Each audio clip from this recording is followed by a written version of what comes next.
ರಾತ್ರಿ ಅನ್ನ ಮಿಕ್ಕಿದೆಯಾ ಉಳಿದಿದೆಯಾ ಅದನ್ನು ಬಿಸಾಡಬೇಡಿ. ಲೆಫ್ಟ್ ಓವರ್ ರೈಸ್ ರೆಸಿಪಿ ಇನ್ ಕನ್ನಡ. ಈ ರೆಸಿಪಿನ ಭಾಳ ಅದ್ಭುತವಾಗಿ ಮಾಡಿದ್ದೀನಿ. ನೀವು ಸ್ಟೋರ್ ಮಾಡಿ ಕೂಡ ಇಟ್ಕೋಬೋದು. ನೋಡಿ, ರಾತ್ರಿ ಮಿಕ್ಕಿದ ಅನ್ನವನ್ನು ಸ್ಟೋರ್ ಮಾಡಿ ಇಟ್ಕೋಕ್ಕಾಗುತ್ತಾ? ಇಲ್ಲ ಅಲ್ವಾ? ನೋಡಿ, ಈ ಥರ ಮಾಡಿದರೆ ನೀವು ಸ್ಟೋರ್ ಮಾಡಿ ಕೂಡ ಇಟ್ಕೋಬೋದು. ಬನ್ನಿ ನೋಡೋಣ. ರಾತ್ರಿ ಉಳಿದ ಅನ್ನವನ್ನು ಬಿಸಾಡಬೇಡಿ. ನಮಸ್ಕಾರ ಎಲ್ರಿಗೂ, ಹೇಗಿದ್ದೀರಾ? ನಾನು ಆರಾಮದೀನಿ ನೋಡ್ರಿ. ನೀವು ಆರಾಮದ್ದೀರಾ? ಆರಾಮಿದ್ದೇ ಇರ್ತೀರಾ ಅಂತ ನನ್ನ ಭಾವನೆ.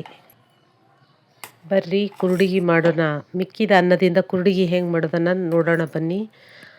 ಅನ್ನವನ್ನು ತಗೊಂಡು ಮಿಕ್ಸಿ ಜಾರಲ್ಲಿ ಹಾಕಿ ಮಿಕ್ಸಿ ಮಾಡ್ಕೋಬೇಕು. ಸಣ್ಣದಾಗಿ ರುಬ್ಕೋಬೇಕು. ಅದನ್ನು ರುಬ್ಕೊಂಡು ಒಂದು ಕಡೆ ಸ್ಟೋರ್ ಮಾಡಿ ಇಟ್ಕೋಬೇಕು. ಸ್ಟೋರ್ ಆದ ನಂತರ ನಾವು ಚಕ್ಲಿ ಒರಳನ್ನು ತೊಗೋಬೇಕು. ನಾನು ಸ್ವಲ್ಪ ಒಂದು ಕಡೆ ಮೇಲಿಟ್ಟಿದ್ದೆ, ಅದನ್ನು ಹುಡ್ಕೊಂಡು ತಂದೆ. ಅದು ಹೊಸದು, ಇನ್ನು ಓಪ್ನಿಂಗ್ ಕೂಡ ಮಾಡಿರಲಿಲ್ಲ. ಇದು ಫಸ್ಟ್ ಟೈಮ್ ಮಾಡ್ತಾಯಿದ್ದೀನಿ ಅದನ್ನು.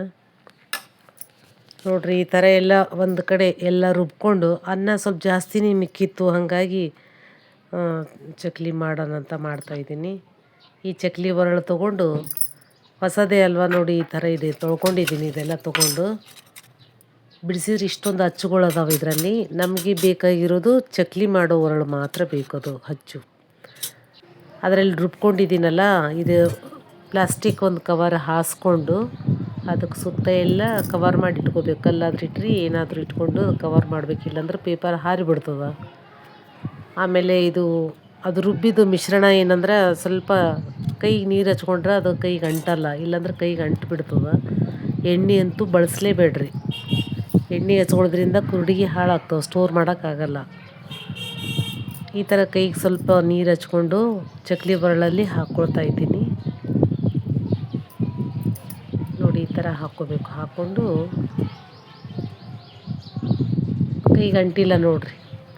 ಕೈ ನೀರು ಹಚ್ಕೊಳ್ಳೋದ್ರಿಂದ ಕೈಗೆ ಅಂಟಲ್ಲ. ಇದಕ್ಕೆ ನಾವು ಚಕ್ಲಿ ಒರಳನ್ನು ಇದನ್ನು ಮುಚ್ಕೊಳ್ತಾ ಇದ್ದೀವಿ ನೋಡ್ರಿ. ಈ ಥರ ನಿಮ್ಮ ಹತ್ರ ಇದು ಚಕ್ಲಿ ಒರಳು ಬೇರೆ ಕಡೆ ಬೇರೆ ಟೈಪ್ ಇದ್ದರೂ ಕೂಡ 2-3 ಟೈಪ್ ಇರ್ತಾವೆ. ನೀವು ನಿಮ್ಮ ಹತ್ರ ಯಾವುದಿದೆ ಅದರಿಂದ ಕೂಡ ಮಾಡ್ಕೋಬೋದು.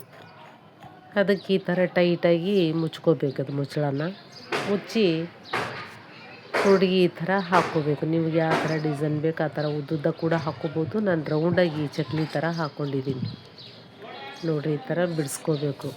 ಅದು ಕೆಳಗೆ ನೋಡಿ ಹಾಕ್ತಾಯಿದ್ದೀನಲ್ಲ, ಹಾಗಾಗಿ ನಂಗೆ ಸ್ವಲ್ಪ ಕರೆಕ್ಟಾಗಿ ಇದಾಗಲಿಲ್ಲ ನೋಡಿರಿ. ಈ ಥರ ಚೆಂದ ಬರ್ತಾವೆ ಚಕ್ಲಿ. ನೋಡಿರಿ ಎಷ್ಟು ಚಂದ ಬರ್ತಾವೆ. ಇವು ತಿನ್ನೋಕೆ ಕೂಡ ಗರಿಗರಿಯಾಗಿರ್ತಾವೆ ಇವೆಲ್ಲ. ಈ ಚಹಾ ಟೈಮಲ್ಲಿ ಸಂಜೆ ಚಹಾ ಜೊತೆಗೆ ಸ್ನ್ಯಾಕ್ಸ್ ಥರ ಕೂಡ ಬಳಸ್ಕೋಬೋದು. ಮಳೆಗಾಲ ಟೈಮಲ್ಲಿ, ಮಳೆ ಬರೋ ಟೈಮಲ್ಲಿ ಚಕ್ಲಿ ಇವು ಕರ್ಕೊಂಡು ಚೆಂದ ತಿನ್ಕೋತ ಕೂಡ್ಬೋದು, ನೋಡ್ಕೊತ ಟೈಮ್ ಪಾಸಿಗೆ ಎಲ್ಲದಕ್ಕೂ. ಈ ಬೇಸಿಗೆದಿಂದಾಗ ಮಾತ್ರ ಈ ಥರ ಮಾಡ್ಕೋಬೋದು, ಆಮೇಲೆ ಮಾಡೋಕ್ಕಾಗಲ್ಲ ನಮಗೆ.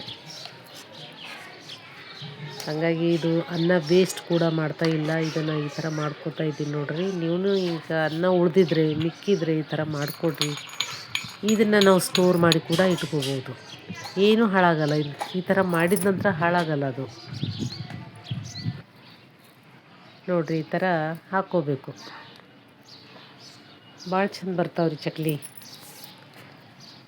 ಫುಲ್ ನಾನೆಲ್ಲ ಅಷ್ಟು ಹಾಕ್ಕೊಂಡು ಮಧ್ಯಾಹ್ನ ಟೈಮಲ್ಲಿ ಈ ಥರ ಆಗಿತ್ತು. ಸ್ವಲ್ಪ ಒಣಗಿದೆ ಇದು ನೋಡ್ರಿ, ಆಲ್ಮೋಸ್ಟ್ ಒಣಗಿದೆ. ಇದು ನೋಡ್ತಿದ್ದೀರಲ್ಲ, ಇದು ಡ್ರೈ ಆಗಿದೆ, ಫುಲ್ ಒಣಗಿದೆ. ಇದು ಪ್ಲಾಸ್ಟಿಕ್ ಕವರ್ ಇರೋದರಿಂದ ತೆಗಿಯೋಕೆ ಈಸಿ ಆಗ್ತದೆ ರೀ. ಇನ್ನು ಸ್ವಲ್ಪ ಸಿಹಿ ನೋಡ್ರಿ, ಎಷ್ಟು ಚಂದ ಒಣಗ್ಯಾವ. ಇವೆಲ್ಲ ಒಣಗಿದ್ದು ಈ ಥರ ಒಂದು ಕಡೆ ಸ್ಟೋರ್ ಮಾಡಿ ಇಟ್ಕೋಬೇಕು. ನಾನು 2 ತಾಸು ಬಿಸಿಲಿಗೆ ಕೂಡ ಇಟ್ಟಿದ್ದೆ. ಬಿಸಿಲಲ್ಲಿ 1-2 ತಾಸು ಗರಿ ಆಗಬೇಕಿದು, ಅಂದರೆ ಸ್ಟೋರ್ ಮಾಡಿ ಇಡೋಕೆ ಈಸಿ ಆಗ್ತದೆ. ನಿಮಗೆ ಹುರಿದು ಕೂಡ ತೋರಿಸ್ತೀನಿ ನೋಡಿರಿ. ಎಣ್ಣೆಯಲ್ಲಿ ಕರಿತಿದ್ದೀನಿ.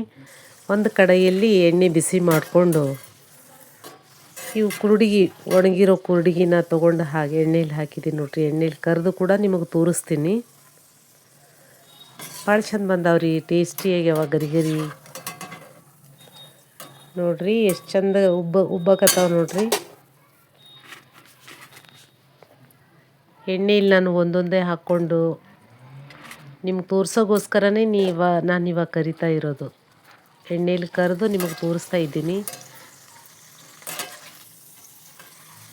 ನೋಡ್ಕೊಳ್ರಿ, ಮಾಡ್ಕೊಳ್ರಿ. ನೀವು ಈ ಥರ ಅನ್ನ ವೇಸ್ಟ್ ಮಾಡಬೇಡ್ರಿ ನೋಡ್ರಿ. ಅದರಿಂದ ಎಷ್ಟೊಂದು ವೆರೈಟಿಗಳನ್ನು ಕೂಡ ನಾವು ಮಾಡ್ಕೊಂಡು ತಿನ್ಬೋದು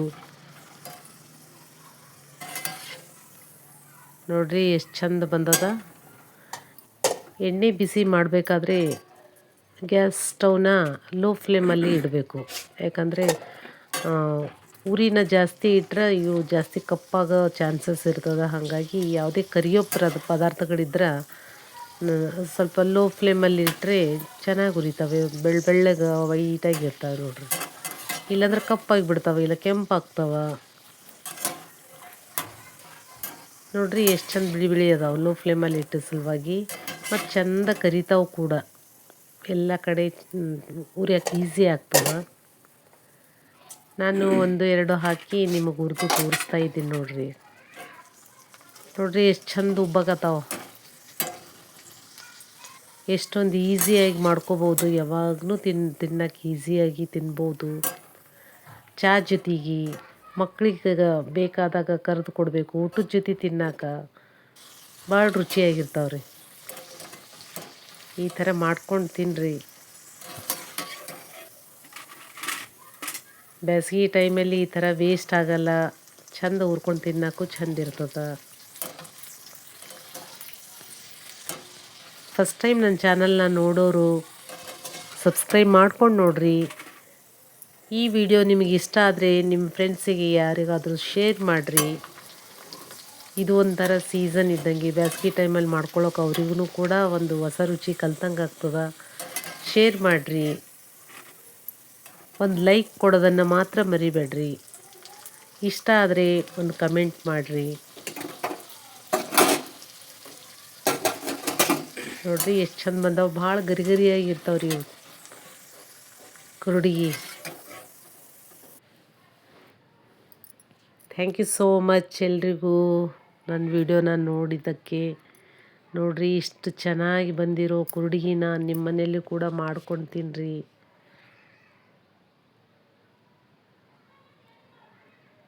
ಧನ್ಯವಾದಗಳು. ಒಂದು ಲೈಕ್ ಕೊಡೋದನ್ನು ಮಾತ್ರ ಮರಿಬೇಡ್ರಿ. Thank you so much.